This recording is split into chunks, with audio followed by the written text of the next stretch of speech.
Here we are, ready to change the world and offend everyone with our philosophies.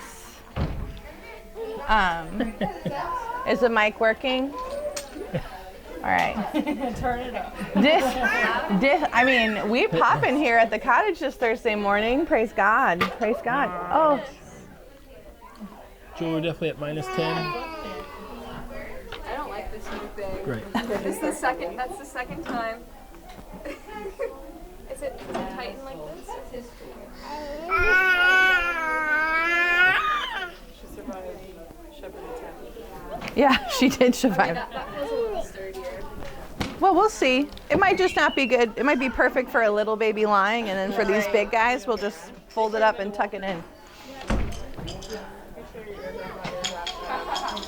Birthday invitation. I'll send it to Jasmine. Okay, yeah, that'd be great. All right, guys, so we are going to talk about the germ theory versus the terrain theory. Disclaimer, none of this is medical advice. It's all hogwash. Okay, Opinions did you hear the Olivers in the leg that are not backed by science. Yeah. Fictional narratives. There's a lot of thought-provoking things that we're going to discuss today. And so if you disagree with them, great. If you are, just let your mind be open. And you get to decide whatever you want for your own kid. But we love to talk to people about this topic because we like to shift the way they want to make decisions when they're panicking over a fever, or they're panicking over a sickness, or it's RSV season, or it's flu season, or whatever that is. And we like to really address the what women and men live through as parents. When bugs go through their house, right? Like where a stomach bug will go through a whole bunch of kids, or a cold will go through a whole bunch of kids. And then the times when there are kids in a house and one person gets the bug and everyone else doesn't. And so that's talked about less, but it happens very frequently. Or the thing that I will say people talk about the most is everyone in the house is sick except mom. And I feel like we can all be like, oh yeah, I've totally heard that. Like everybody gets the stomach bug, everybody gets the flu, everybody gets the cold except mom. And so that phenomenon right there is kind of the definition of terrain theory. And so many people will say, well, it's just because she can't. So God protects her. Or she can't while everyone else is sick, and then when everyone's better, she finally succumbs, right? And so this whole conversation is around kind of that phenomenon, and just the different way to approach and think about how our body works. And this is very rudimentary stuff. We could go really deep in the science, but this is just a conversation. So if you're watching this on YouTube and you're really offended, go somewhere else. Stop watching it. Love you, bye. My goodness. Hit it, babe. Yeah, so the germ versus the terrain theory, it started in the 1800s with Louis Pasteur, and I think all of us remember in science, learning, he had the flask set up and he heated up the flask to kill off all the stuff, and he kept one thing open and then another thing closed, and it's he found out that there was no spontaneous generation of stuff. He went on to apparently the medical literature is kind of like a fiction saga, just who found what and who stole things from what. But the two big people at the time were Louis Pasteur and Antoine Béchamp. Pasteur said that we can identify that there are certain bugs, and those bugs cause specific diseases, and that's essentially what the germ theory is. There was another guy at the time, I think his name was Robert Koch. It's Koch's postulates, where he said, and this makes a ton of sense, and so try to follow along, there's 4 different parts. He said, if somebody has some sort of disease, we can isolate a bacteria from them. So step 1 is you can isolate that bacteria. The second step is you can take that and grow it in a culture. The third part, which is the most intriguing part, which we'll spend most of the time talking about, the third part is you can take that isolated bacteria, whatever it is, and put it into somebody who's healthy, and they will express the same symptoms as the original person. So that theory makes a lot of sense, right? Like if we had some sort of thing, the analogy was used, if we had a whole bunch of rats inside of a basement and we had some sort of rat poison, you could give the rats rat poison and every one of the rats is going to die. We're not going to think there's some mysterious spell, like it's just like, this is what's going to happen. So if the germ theory of disease was the exclusive way of sickness, then you would say, Mary has some bacteria, that bacteria causes some sort of strep throat. You can isolate that strep throat, she can cough into something, you'll get that bacteria, take that bacteria and put it into John. John is then going to express strep throat with the same exact symptoms. The problem is that never plays out. Like it's never the case that every time somebody gets exposed to something, they then get that thing. It just doesn't, like Bridget said, somebody in the house is sick while everybody else is fine, or 3 people in the house are sick while 1 person is fine. And so if the germ theory in exclusivity were true, anybody exposed to some sort of bacteria or virus or whatever would get that disease. But because we know that's not true, the other aspect of that was Antoine Béchamp, who said it's not he had other thoughts too, but he said it's not the bacteria, it's not the virus that's the problem, it's the host. The host is susceptible to that bacteria, to that virus for whatever reason, whatever stressors were in their life, and we can talk about that. The stressors decreased that person's resilience to where they became susceptible to the bacteria, to the virus, and because of their susceptibility to it, when exposed and put in the right environment, that bacteria, that virus flourishes. And then whatever we could talk about where the symptoms come from, but then they have the symptoms of that bacteria and virus. And so at the core, that is the essence of the germ theory versus the terrain theory. The terrain theory people, I want to make this point very clear, it's not like terrain theory people don't believe in bacteria, or they don't believe, well, let's just leave it there. It's not that they don't believe in bacteria, they just say the bacteria in and of themselves can't cause a disease. Because if the bacteria caused the disease, then everybody exposed to the bacteria would get the disease. And I've heard, so YouTube fact check people, I tried finding it, haven't found anything, but I've heard of them trying to replicate the study many times of just like somebody having some sort of sickness, and they would have this person, I don't know who would sign up for this, they would have the person sneeze or cough in another person's face, and do that to like 20 people, 30 people, and see, well, again, if I have some sort of disease or sickness, if I cough or sneeze in somebody's face, then they're going to get it, right? If the germ or whatever it is what causes the disease, and it's just never been replicated.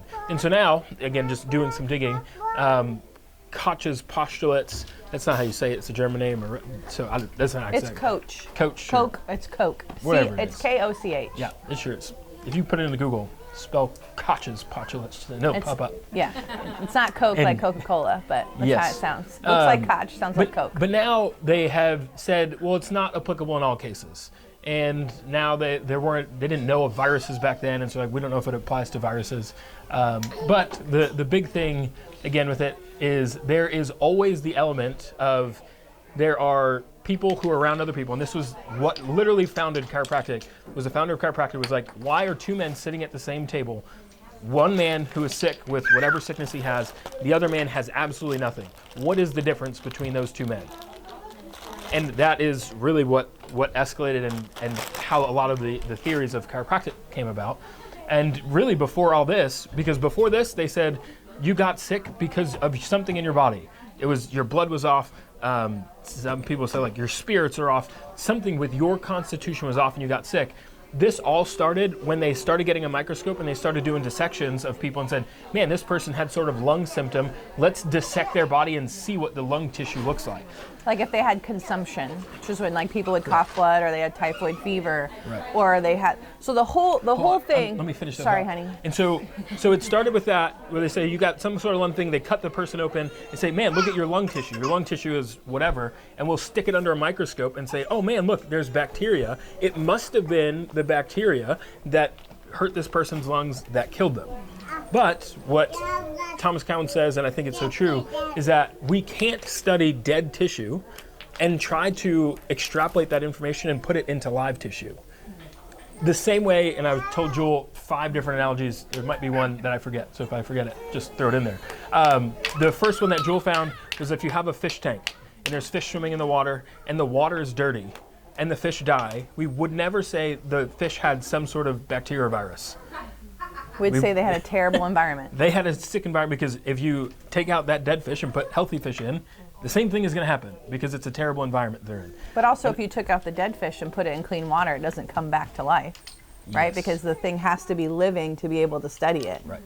Right? So we can't just say like, oh, well, we'll study this dead fish and we'll see, wow, it had all these bacteria when this dirty water, the bacteria must have killed it. Or we could say, well, that probably is a part of it, but it couldn't adapt to the bacteria because we could put the same bacteria in a bigger, cleaner fish tank and the fish might not get killed if there's enough clean water for them to not become overcome. Yeah. Another one is you're driving down the side of the road and see some sort of dead animal on the side of the road. You stop and see, oh, wow, it's a dead raccoon. There's maggots all over it. No one would say the maggots killed the raccoon. They would say, man, something killed this raccoon, most likely a car, and now the maggots are feasting on the dead raccoon so they can get all the nutrients back to the earth, and however the life cycle works. But we take that and then we say, man, let's study this diseased tissue, find these bacteria, and say, man, the bacteria here, the bacteria must have caused the disease. Let's do an antibiotic to kill the bacteria and destroy the entire person's ecosystem inside of their body to attack the bacteria when the bacteria are there to kill off, to eat the dead tissue so the body can be thriving again. Yeah. The maggot one is really good, right? Because you could be like, wow, every dead animal out here in the forest has maggots in it. They all must be infected with the same bacteria that does maggots. But because we know that maggots come from insects and that flies will put their babies in this because it's a great feasting, it makes sense to us. But then when we change it to strep throat, meningitis, all these different things, we change our perception of it. And so it's really interesting to think. So we just had a stomach bug go through our house. And our daughter Karen got hit. She was thrown up. She pooped her pants 100 times. And so there's 5 people in our house. We have a Nora who's 1.5, my husband and I, we have a almost 7-year-old, and Karen's almost 5. And so we have this environment. And now we're pretty healthy. We're pretty crunchy human beings. And the only person who got sick in our house, even though we live in 1,000 square feet, 1,100 square feet, was Karen. Karen was sick for a week. One day, Nora pooped a lot, but she never vomited. She didn't have any of that, any of the symptoms that Karen had, where Karen was super tired and wiped out. Vincent never got sick. My husband never got sick. I felt unwell for about 4 hours. And that was how the stomach bug went through our house. Now, we take care of a lot of people. We see a lot of different patients in our office. And so many people said, oh, yeah, that stomach bug is going around, right? Because people are using the same shopping carts and going to different places and things like that, and they're experiencing that stuff. And I got curious because I experienced this in our own house. And I said, well, how long did you guys have it? And how many people in your house got it? And they would say, all the kids got it. Or they would say only one kid got it, or our whole house got it, and it was a week or 2 weeks. And so we had one kid who had a week, we had one kid who had a day, we had me who had a couple hours. And so what I can say is that in families, we're traditionally stressed in the same ways, right? So we're doing the same things, we're going on the same trips, we're going through these different things. And so sometimes when a whole family gets something, usually they've been stressed in the same amount, and that's their environment is not as great. Either they didn't sleep because they traveled, people were over their house, they had different activities. And so when we see things hit people all at once and everybody succumbs to it, those stress levels are different. In the last couple of weeks, Dr. Vin has had a sore throat.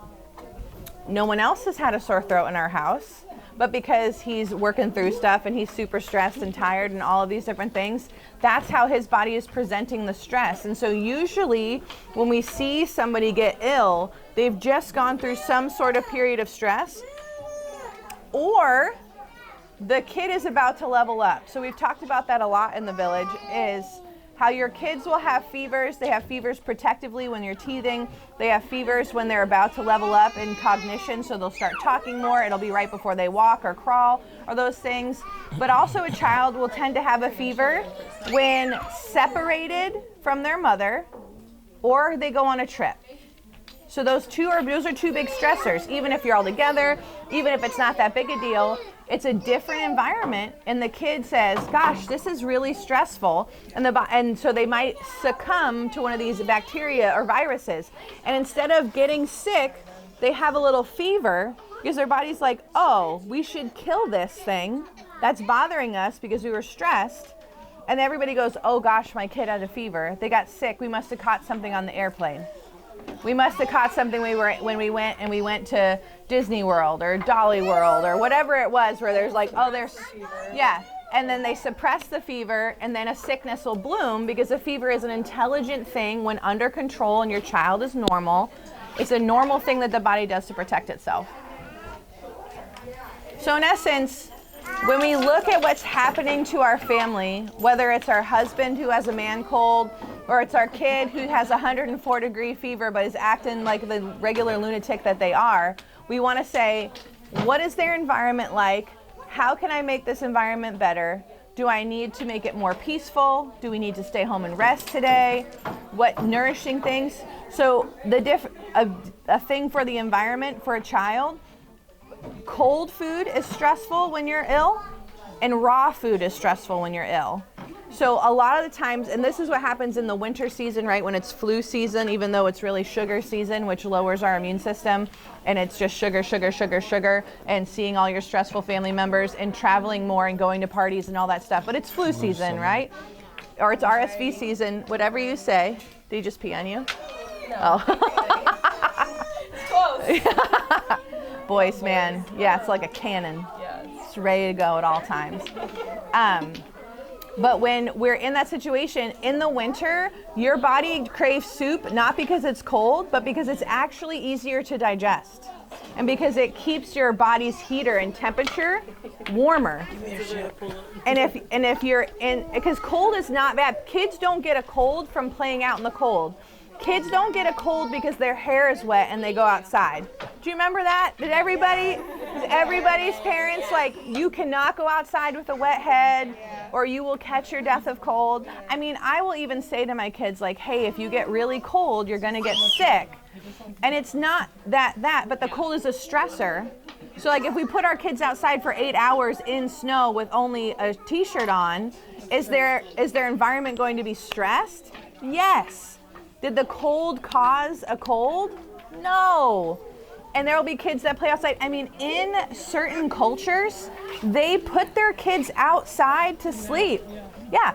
Or there's a place in Russia where they take the kindergartners and they put them down into their underwear and they make them barefoot and have them run out in the snow because it's good for their systems.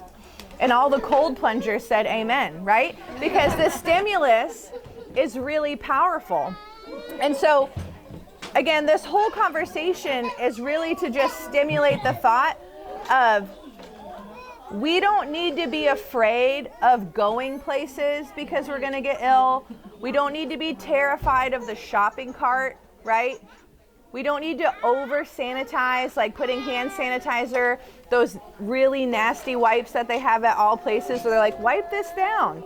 Like, there's a lot of chemicals and stuff in there that I would rather my kid have germs than the chemicals, because what do? They put their mouth right on it. And so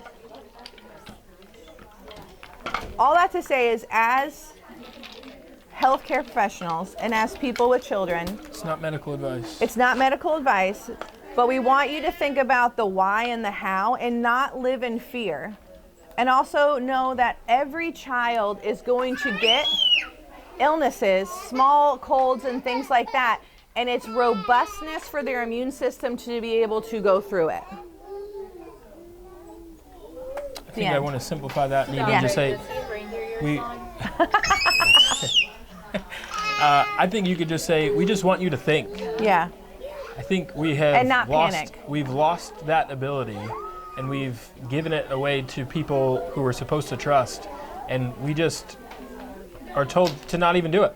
Like the whole rhetoric during COVID was like, just trust the science, or whatever. Like it's like, and sure, trust science, whatever. Like it's not trusting science, but there's also a part of just like thinking, and we have lost the ability to critically think. And I think that's kind of the part too with the germ versus terrain theory, is when you think and put stuff under the microscope, stuff starts falling apart. But and Thomas Cowan says this too, because typically when we have this conversation, the answer, the question that comes into people's minds is, well, how do you explain X, Y, or Z? If the germ theory isn't real, how do you explain chickenpox? How do you explain the flu? How do you explain all this stuff? And Thomas Cowan says, just because I can't give you the exact answer on how to explain it, doesn't mean that I can't tell you the current way that we have to explain it is wrong. Thomas Cowan is a really cool resource. If you wanted to YouTube him, he'll blow your mind. He's got like 5 or 6 and there's 7 a lot books. Of Thomas Cowan haters, right? There's a lot. So the study of science is to have a hypothesis and to prove it. And many hypotheses that we have, or that have been postulated, have been proven until we get more information, and then they are debunked. Can you hand it to me, Tucker, and not throw it? You can put it in my hand, okay? Thank you. And so when we are doing this, and we're just making decisions based on like right now information, then we can, and making decisions out of fear and saying, well, the science says, and the science says, and it says, well, the science says this right now, but we don't know. It's always evolving. Like, just like when the whole pandemic thing happened, they were like, well, corona has mutated, it has mutated, it has mutated, it has mutated. And there was a time where it said, like, if you have it, you'll never get it again. And then most people now have had COVID like 3 or 4 times, right? Because coronaviruses are cold viruses. Like, it's not corona, like, that's a type of virus. There's a whole family of them, and they're always, just like the flu, it's the whole influenza is the name of this. Yeah, and then there's all these different varieties of it, and they're always doing, when they create the flu vaccine, they make an educated guess, which is what science is, an educated guess, and they say, well, this is pretty predominant. We're gonna make this vaccine based on that. And if you go back categorically, you'll see that the effectiveness of those vaccines hovers somewhere between 16 and 30% of efficacy.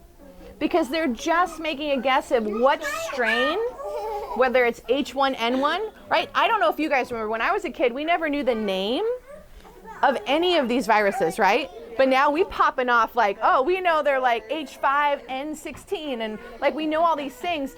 And what we're understanding is that there are different varieties, and that no matter how much we prime our system for one variety, it's going to go through a cycle and come back with a different number on the end, and you may experience it again, or you can experience an illness and have lifelong immunity to it, which is a whole other conversation to have. But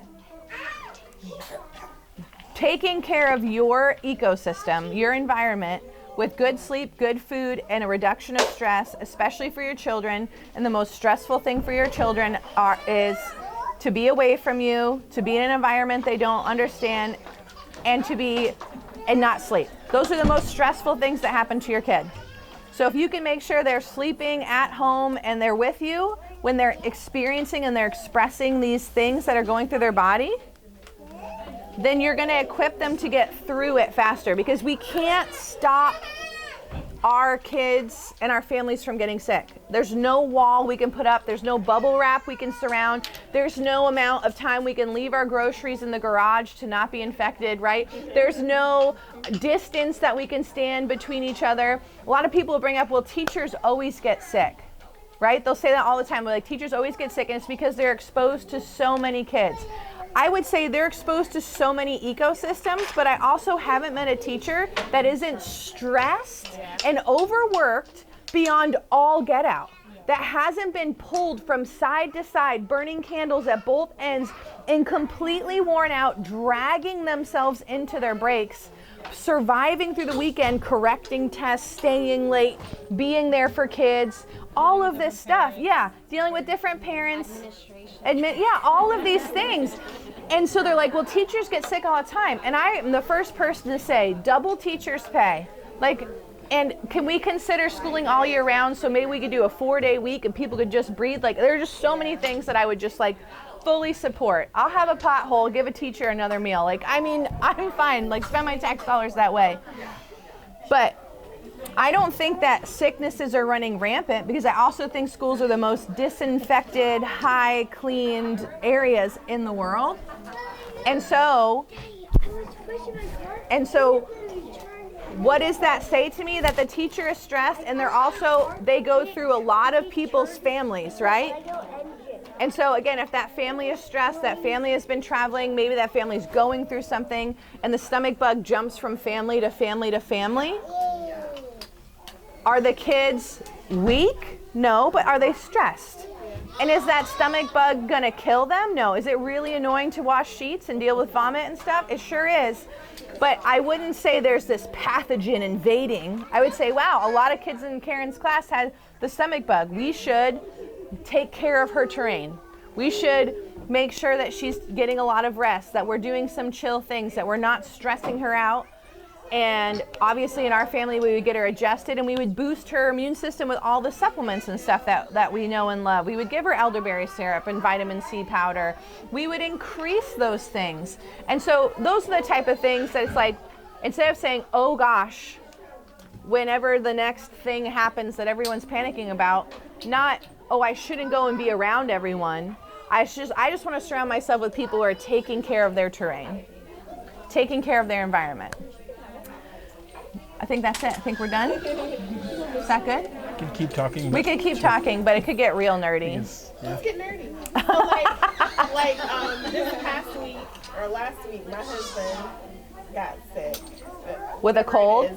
I was gonna say and I'm not even sure what's going on anymore, because for the longest I thought I had just allergies. And I got post-nasal drip on Saturday. I convinced myself I got it because I was dusty. And then I also combed my dog's hair and gave him a bath. And I was like, I just screwed myself up. But it started post-nasal drip. Then it dropped down to your throat. Throat being sore a little bit, but not like a sore throat, just like scratchy, yeah. Yeah. And then went back up into my nose, congestion. So I'm just blowing my nose, blowing my nose, blowing my nose. A little red, a little blood, right? And then now it's dropping into my chest, and this is my sequence. But it's not like I'm not sick. You know how when you get sick and you're weak and you're cold, and you're shivering and you're achy. You're just annoyed.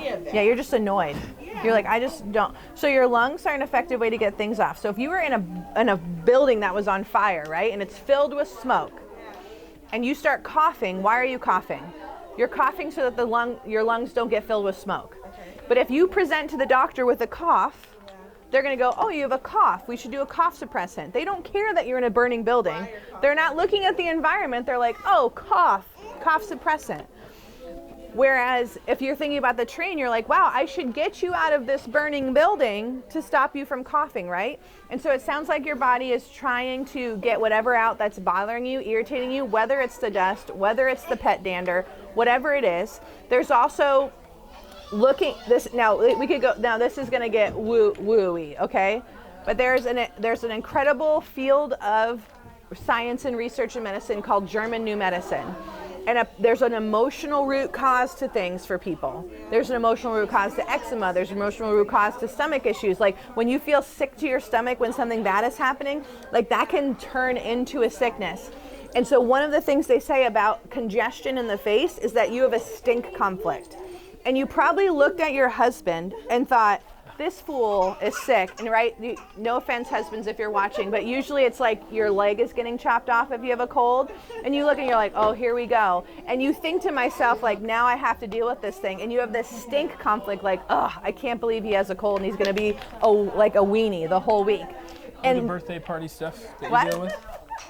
Or the birthday party? She's Yeah. Birthday coming up. Yeah. And so you're like, oh, I have to deal with all this stuff. And so your body's like, oh, you don't like the way this smells. And it clogs your face.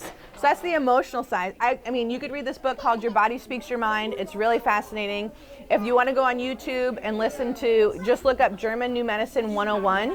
It's by this lady, Dr. Melissa Sell. She talks real slow, like so slow. Listen to it on 2 times speed and it will be like a normal talking, but it will blow your mind. Just again, and a lot of people will be like, German New Medicine is fake, and it's not. He has lots of research to back it up, lots of studies, lots of like taking CTs of people's brains and backing up his theories and stuff. But it'll start to make you think about what the emotional cause is. And his big thing was the emotional cause of cancer. And he could like go back in things with like all these people who have breast cancer and find some sort of conflict with their child.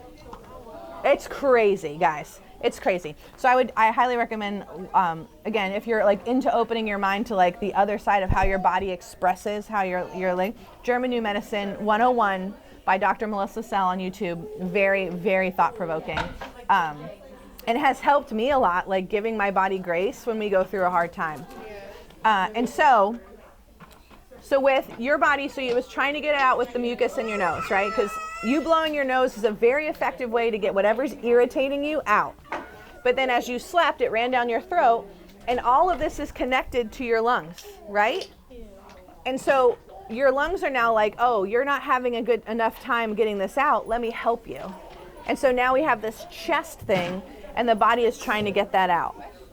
So that's what I would expect is happening. And the thing that I would tell you, if you said, what should I do? I'd say get adjusted. It's not medical advice. It's not medical advice. Yeah. Consult your physician. I would say get adjusted. Then I would also say stay really warm. Like I would not. That's a problem for me. Like I get hot. Yeah. So I wear socks out, but for the longest I wasn't wearing socks at home. And then I read like the author of the first 40 days after with her stuff, and I was like, okay, I'll keep warm, I'll try.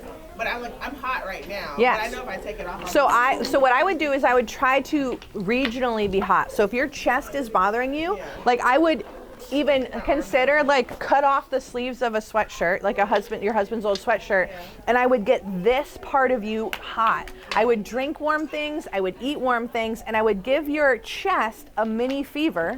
Like obviously it's not going to get a fever because your body controls that, but you would warm yourself up. And if there is anything in there that is like fighting to win and the stress that you're going through with maybe this birthday party is, because birthday parties are a big deal. It's a real stressful event. Like we plan, we have food, we clean. I mean, it's a thing, right? And I would work on heating up this part of you.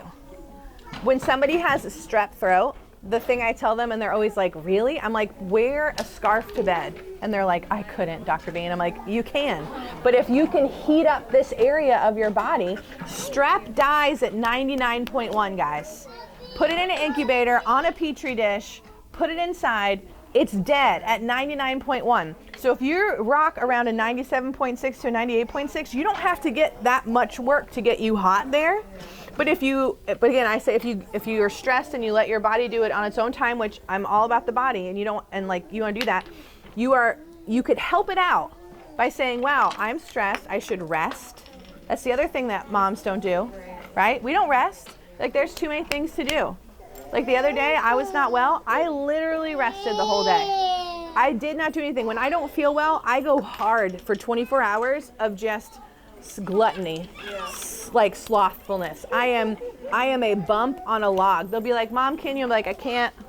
I'm resting. I'm letting my body do its thing. Like I want to be so sick. I want to have the runniest nose. I want to have I want to be hot. I get myself so hot. I'm uncomfortable, and I'm just so sick for 24 hours. He'll tell you this is what I do. I literally check out of life. I'm like, I am not clocked in as a mother. And for the 24 hours, I stay still. And then usually when I wake up the next morning, I am 90% better because I just gave my body, it didn't have to think about thinking or doing or running or managing, like the dust if you must, right? Have you ever heard that thing where it says, but your baby won't keep? But I always am just like, The dishes can wait, the house can wait. If you are sad, if you are sick, if something is stressing your system, lay down. And if you're like, I can't, that's why you create a village and you call for help. And you're like, listen, I cannot do this today. Will you take the kids? Will you do this? Will you do that? And for anyone who says, I don't have that, I would encourage you to get in an area like we've created here to find it. Because I don't think there's a woman here that wouldn't say, yeah, I'll take your baby for 4 hours so you can take a nap. I won't even leave your house. Like, we'll come and I'll stay in your yard with your kids and I will give them all the snacks. I will be the coolest aunt ever just so you can rest. Like when I had my third kid, right? Like going from 2 to 3 is really more of a mind thing because you're outnumbered. But there was a day where I just could not hang. And all my friends came over and their kids played with my kids and they took my baby and they're like, go to sleep. And I was like, I can't. They said, well, just go in there and pretend. And so I went in and I pretended to sleep and I actually fell asleep. And like my friends were, and I'll never forget that day. And I cried because I was so overwhelmed, right? But I was alone in my room listening to people love on my kids and knew my babies were safe. And I just rested in that time, and I was given that space. Or like when I'm having a hard time emotionally, because I don't know about you guys, but usually about once a month, I am just emotionally not okay. Like I am toast. And I'll say to my husband, I'll say, I'm out. Like I am not well. And he'll be like, all right, where are we gonna go? He's like, everybody in the car, we're going to the grocery store. Everybody in the car, we're going here. We're going outside. And they're like, I don't want to go outside. He goes, you don't have a choice. And like literally, he's like, if everybody goes outside, we'll popsicle later. Or let's go do a fire, because my kids think a fire is a cool thing. And he's like, Mom is about to snap, because he knows. He's like, she's about to snap. And so I am going to take all of you and escape. And is it hard? And is he fried? And maybe do the kids go to bed 45 minutes early that day? Heck yes, they do.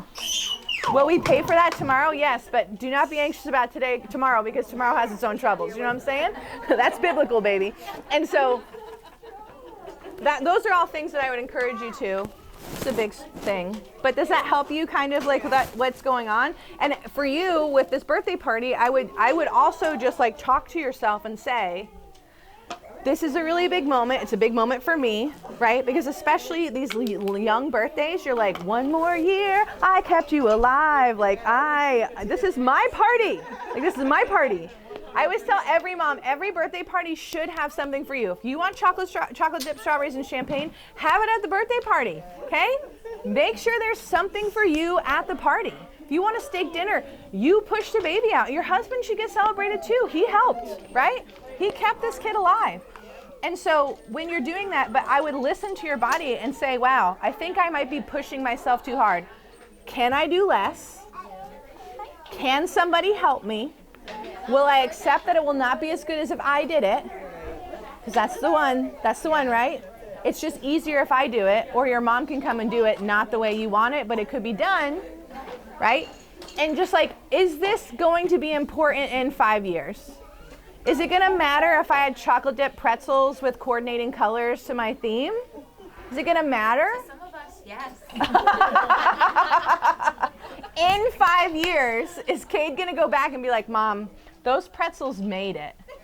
Actually, I got reminded by our almost 6-year-old that he did not like those cake pops and do not have them at his birthday party. Look at that. Like, And you stress. okay. Yeah, he had feelings. But he wants cake pops. Yes, not those cake pops. He wants the ones from Very Starbucks. particular. Oh, So, get it.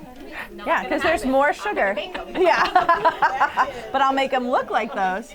But those are the things. So I encourage you guys to listen to your body and to not freak out with your kids and to think about, and if you panic, if you're panicking, I'll tell you right now, I get texted by a mom friend every week in some sort of panic about a rash, about a fever, about a poop, about a something. Literally every week I'm texted by someone across the country will you look at this with my kid? What do you think Dr. Vin thinks? Like literally every week. And I don't mind. I love it. People are like, I don't want to bother you. I love being bothered. 1, it makes me feel helpful, and 2, it makes me feel smart. So you're just helping me. So please bother me. It gives me purpose, okay? But they'll say that because they're panicking. And when we get into panic mode with our child, especially our first child, we need another mom to just talk us off the ledge. Stuff that you know, right, girl? We had a conversation recently. And it's just like, yes, the right mom. And sometimes your mom is the wrong mom, right? Okay? Your mom is the wrong mom. You need another mom. You need a mom that you align with, right? There's all these reels, right, about going to the park and meeting other moms and your kids are playing and you're like, oh, wow. Or like you come here and Enchanted Cottage, your kids are playing and you're like, and then they're like, yeah, we're just going to go out and have da-da-da-da-da. And you're like, oh, we don't do that. I mean, it's great that we're playing, but I'm not going to be friends with you. You could be so judgy, right? Or they could hear you being like, yeah, we have a cold and we still came. And they're like, we can't be here. Their kid has snot in their nose. We must leave immediately, right? There's a whole spectrum of moms. And whether you're a super crunchy mom, you're a scrunchy mom, you're a terrified mom, right? Yeah, it's like if you're just like a traditional, like American mom. If you give your kids goldfish, you don't give your kids goldfish. If you let them have dyes, if you don't let them have dyes. Whatever it is, wherever you live, whatever camp it is, find a camp of other moms who are the same kind of crazy. And also, I encourage you to be friends with moms that have more children than you. Because there is nothing like seeing somebody be way more chill. Like when you have 1 kid, hang out with a mom with 3 kids. Because the mom with 3 kids hears a crash in the other room and they're like, everybody okay? And all the kids go, yeah. And then they're like, all right. And a mom of 1 kid hears a crash and they're like, oh my God, what happened? This is terrible, right? And so I encourage you to surround yourself with people that will help you calm down. And also there should be someone or at least 3 people in your phone that you can text a picture of a rash to, or snot, or blood, or poop. And they're like, oh, yeah, that looks weird. That looks like mucus. Maybe there's something that irritated. Did you have spicy food? Da-da-da-da-da. Do you think they got into some cookies or something that they shouldn't have because they don't do dairy or whatever? Like there's just somebody that's going to be like, they open it and they're like, oh my gosh, there's blood in my kid's stool. What does this mean? And if you can contact your pediatrician, which would be the medically correct advice. You could also say like, okay, and then the pediatrician doesn't answer their emergency number, can't get you in until tomorrow. What you need somebody else to talk to about this. And you could just talk to somebody else and be like, I don't know. Or somebody could say, oh, my first kid had that. Yeah. She's having a rough day. Yeah. And so I want to comfort her by nursing, but every time I give her my boob, she bites me hard. Yeah. Don't tell her that. What do you think? I just put her down when she bites me. Yeah. Yeah. I would have a boundary. Yeah. Like, but it also seems like she doesn't want that comfort. Okay. Like, you know what I mean? Like, if she's like, I would guess her teeth hurt, so I would give her something for her to. Yeah, but I would give her something to chew on. Okay. Like that's what I would find like some silicone straw or something. Yeah. But I'm very firm with biting boundaries with nursing. Like I do not tolerate it. Like I will whip you off this thing so fast, my brother. Like I stick my finger in, yeah. And then I either put her down or set her away from me. Yeah. And I'm just like, no, mommy, owie. Yeah. Right? Like, no. Like this is not okay. And then they're like, we'll do this. And they'll do like cry and you're like, I'm a jerk. And I'm like, you're not a jerk. You having a boundary. Boundaries are good. We're reading this book called Grit. I have a whole topic about how to raise kids with grit, like perseverance and stuff, guys. Next week. We're gonna have it in the new year. It's gonna be an awesome. She probably just doesn't want to nurse, but she seems miserable. Yeah, she's miserable. I think Carly, she's also having a bad day, maybe. It's also okay for them to be miserable. Yeah. Like it's okay for them to be sad. It's okay to have a hard day. It's just a part of. And I'd rather her be miserable here. Yeah, but no, bubble, like you can't save your kids from everything. And you know what? Teeth suck, which is why I think God doesn't give us a living memory until 3. Because I think to like go through this moment is a lot. Because when we have tooth pain, right? Tooth pain is one of the worst pains you've ever had in your life. Like emergency appointments at the dentist are a premium for a reason. But like, Honora had a terrible night. And the next day, and like 3 days later, I saw she had 2 molars. And I was like, wow. Yeah, her teeth hurt. So I would give her more teething stuff. I would give her like stuff to chew on. A silicone straw is very helpful. We have those. I just don't know. Like I know there's one. So Yeah. I know where they are once we get home. I know, right? Yeah. You need it. It's like, where? Yeah. But I mean, I think that's really great advice, Finn. I have some in my bag. Yeah. And Oh, tamer? Please. but see, that's a village where it's like, I have this thing. If you want, let me help you. But if you're at home and you're listening to this video and you're in isolation and you don't feel like you have anybody, you need to find a place that you can meet other moms. Or move to Jacksonville Beach and come to the Enchanted Cottage, and we will be your friend. And we will give you a diaper when you forget, or an extra onesie, or a bib, or a teething straw, or socks, or whatever it is. And if your kid falls and you're in the bathroom and you ask me to watch it, I'm going to pick it up and comfort it till you come and say, sorry, your kid fell while I was watching them, because kids fall.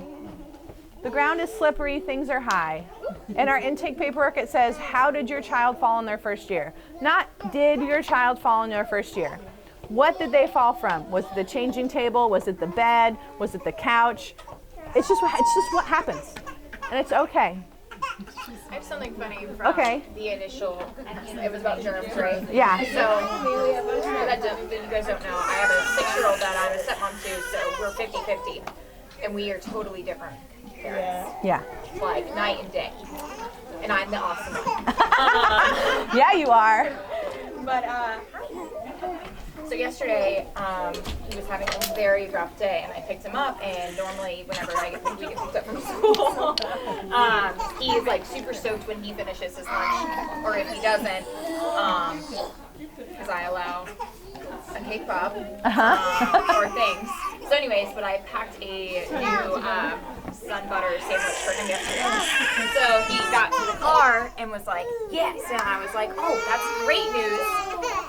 How was your sandwich? And then like immediately tears rolling down his face, and I'm like, so we didn't eat our sandwich, obviously. But then he goes, well, it fell down on the ground, and like he freaked out.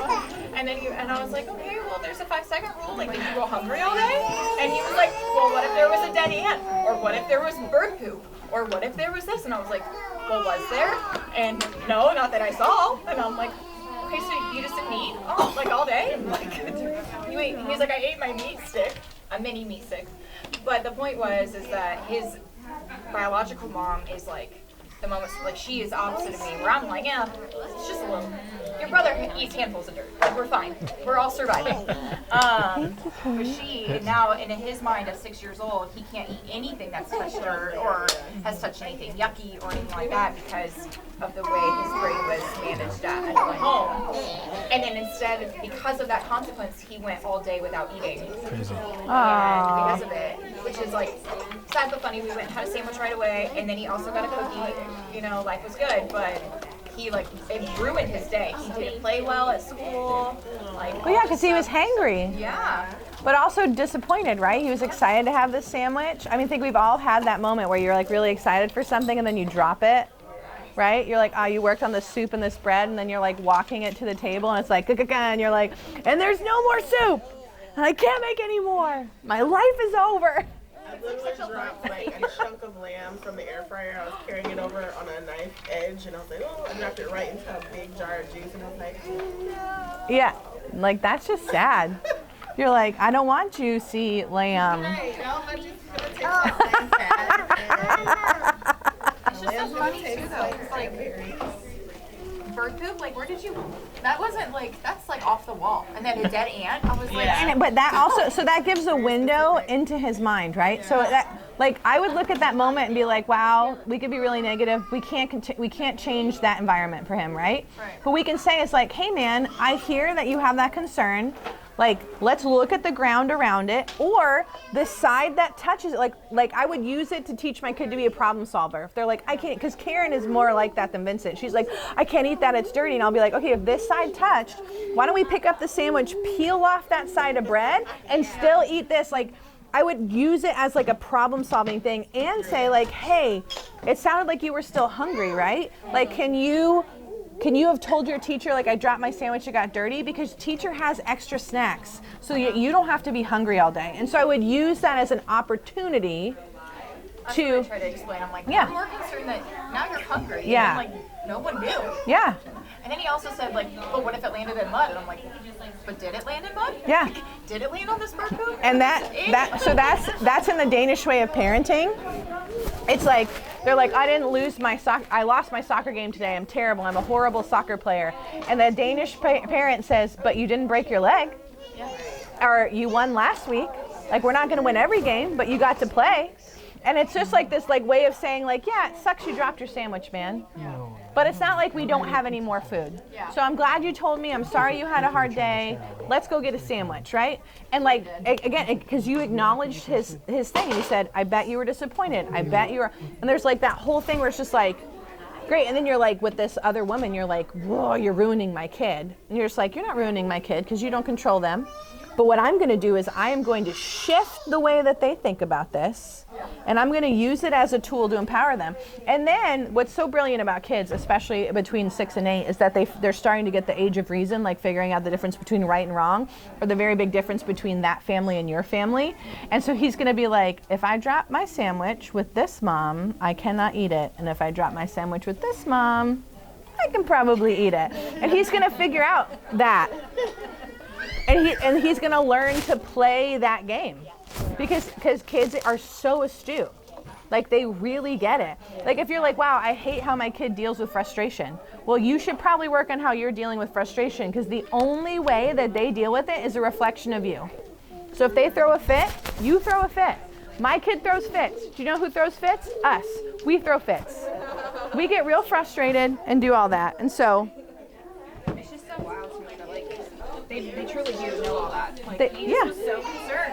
And then I reminded him too. I'm like, your brother never gets sick, right? Like, and, like when he does, it's minimal, 24 hours. Yeah. Like, you watch him, like, dig up disgusting dirt and put it in his mouth, and like we can't get there quick enough, and like he's surviving. Yeah. And that's how And I put it. and all babies surviving. put dirt in their mouth. Yeah, They put like, sand in their mouth. Sand, guys, sand is one of the dirtiest things ever. It has parasites in it. Dogs pee in it and poop on it. Like, animals pee and poop in the ocean. It's on the sand. And what do people are like? Oh, look, the baby's eating sand, right? And I'm just like, sand is gross, and it's okay. My kid chewed on a flip-flop when I was a first-time mom, and I was like, that is so gross, right? That flip-flop was in a bathroom. That person's barefoot is nasty, right? And I took the flip-flop out of their mouth, and I had like a whole mental freak out. And then I said, is his body strong enough to deal with this? Yes, it is. Did we just give his immune system a trip? We sure did. Because, again, he crawled away, and we found him in the pile of shoes. He loved shoes. And he had one in his mouth. Yeah. Yeah. Like our growth question. Yeah. So when you have like a family with, like illnesses, viruses happening, do you guys go for disinfectants afterwards, or do you just kind of leave the house as is? I think what I would encourage you to do is study how long viruses live on substances. Take the question into the microphone in case The question was, do you disinfect after there's an illness in your family? The Enchanted Cottage does. The Enchanted Cottage does. The Enchanted Cottage disinfects everything. Yeah. Great. Does our household do that? Not a chance. Just for the sole fact. There's lots of things. I don't know. We have to be so careful because we get so much hate online. It's so great. Just the theory, even with like. She follows you guys, and I can't. We'll edit it out. We'll edit it out. Even the aspect of like hand sanitizers, where it's just with like hand sanitizers, where it's like we're gonna disinfect your hands because of you might have touched something. there's beneficial bacteria on your hands. That protects you. And so you are going to make yourself more likely to be exposed to all these other things because you have. Hand sanitizer's terrible, Mom. But so there was a Fragrance study. is terrible, Mom. There was a study. I don't remember the specifics. If you want to find it, Google it. Where it's just like they studied kids who were born in sanitary environments, typically more like city environments, versus kids who were born in the farm, like in farm rural areas where you have a whole bunch of animals. Every single kid who was growing up in the farm around all the different animals. I mean, we have a friend who has farm, and there's poop everywhere. There's animals everywhere. Everybody's running around. It's all crazy. Kids who grow up in that environment are significantly healthier than kids who grow up in sterile environments. Exposed to all that good bacteria. Yes. Because they're exposed to stuff, and it's just how your body is meant to work. The And if body we go has to back- learn. yeah. The immune system in a baby is untrained. It needs to be exposed to stuff in order for it to learn how to fight. And again, this is part of the terrain theory stuff. Whereas if you're not exposed to stuff, then you're going to have the power of the United States military just sitting around doing nothing. And so what happens over time is, this is theoretical, what happens over time if you have that amount of ammunition and you have no training, no practice, when you're just sitting around, what are you going to do? You're going to mess around and start messing up with stuff that doesn't need to be fought with. Or when things that are big, like we talk about cancer, like when something like cancer comes, you don't have the training to fight that off because your body wasn't exposed to all the small things. And so at the end of the day, our whole thought process is, how did we get here as humans? And if we got here through thousands and thousands and thousands of years, we most likely have what we need to get through whatever stuff we're exposed to. We just need to make sure that the body is equipped. So I would say, if I were to do anything, if we were around a whole bunch of people who had viruses, rather than doing, or even if they were in our house, rather than doing some sort of like antiviral type thing, I'd say, what do we need to do to boost our environment? What do we need to sleep? Do we need to take supplements? Do we need to drink water? Maybe we don't have ice cream that night. Maybe we are just more selective. Maybe we're not going to stay up and watch a movie. Maybe we're going to go to bed instead. And so doing all the things to equip our bodies, because theoretically there could be this one virus that this person had, that they had a thing, but just like the goal of life is to not get that virus. Like, it's not to not get that virus. The goal is, how do we raise healthy kids? How do we raise resilient kids? And that comes from, like with Carly, like that comes from being exposed to stuff. It comes with having healthy challenges that our body can go through and say, man, we've done this. And that's really what all the childhood illnesses were designed for. They're designed to progressively increase the exposure till we get to these bigger things that we get exposed to, but the body is then trained to have an immune response so it can fight off all of the stuff. So it's not like we're left, and I think that's the major thing for me when I heard about all this, was that there's two different pathways of thinking about health. There's one where you can just say, we're susceptible to everything in our environment, our genes are our destiny, and we just have to sit in the passenger seat of life and just hope nothing bad happens. Or we can sit in the driver's seat and say, I am in control of what environment my body is in, what food I'm eating, what water I'm drinking, what choices I make, and I have a proactive role in my health, in my child's health, and in our development. And maybe it's just the person I am, but there's very little chance that I would want to sit in the passenger role and say, yeah, I'm just going to sit here and just whatever happens, happens. It's all chance anyway. And if something bad happens, I'm going to go do something to treat whatever's happening. Like, so in Canada, the stomach bug, I could have cleaned the toilet every time. We have 2 toilets in our house, right? And one toilet that my kids, it's the kids' bathroom, right? The company bathroom. I could have been like, oh gosh, I got to clean this. I got to clean the, I remember my mom used, what's that spray? Lysol on the doorknobs. I can smell that right now. Yeah. Lysol on the doorknobs whenever anyone was sick, right? Or in the light switches. Those are the 2 things, right, that don't get cleaned. And she would do that, again, because of that perception. But I didn't clean the toilet every time. And like literally the stomach bug, it's in the poop, right? It's in the vomit, because the body is doing a very effective way of getting out the bug. And like trying to explain to my daughter that you have a stomach bug, and she's like, so there's a bug inside of me? I was like, technically, yeah. And she's like, and my body doesn't like it. And I said, yeah, your body's trying to poop out that bug or throw up that bug. And so it's doing a really good job, and we just need to give your body all of the rest and all the vitamins so that you can get the bug out. And she goes, how long, Mommy? And I said, as long as it takes your body to win. And with Honora, it took less than 12 hours to win. With her, it took a week. And so Karen was more stressed in that season. But I didn't clean the toilet every time, because that's what I would have done if I believed in the disinfectant theory. I would have had to clean the toilet every time. I would have cleaned the bathroom every time. And then what does that turn my kid into? Someone who fears being sick. Instead of saying, like, it's really smart that your body, and I do this paradigm shift with people all the time. I said, if you have food poisoning, what is the best way for your body to deal with food poisoning? Get it out. Top, bottom, hug the porcelain throne. Like, it is trying to be excommunicated from your body. But if people are like, well, if I had food poisoning, I hate that part. I don't want to throw up. I don't want to poop. Well, what happens is that bug stays inside you, and you're going to get a different kind of sick that's could turn into something as bad as sepsis. Because sepsis is when your body cannot, through your kidneys, through your bowels, through your sweat, not get rid of something, and it starts to win. It becomes very in the environment. And so we want the body to express symptoms to get stuff out. So yeah.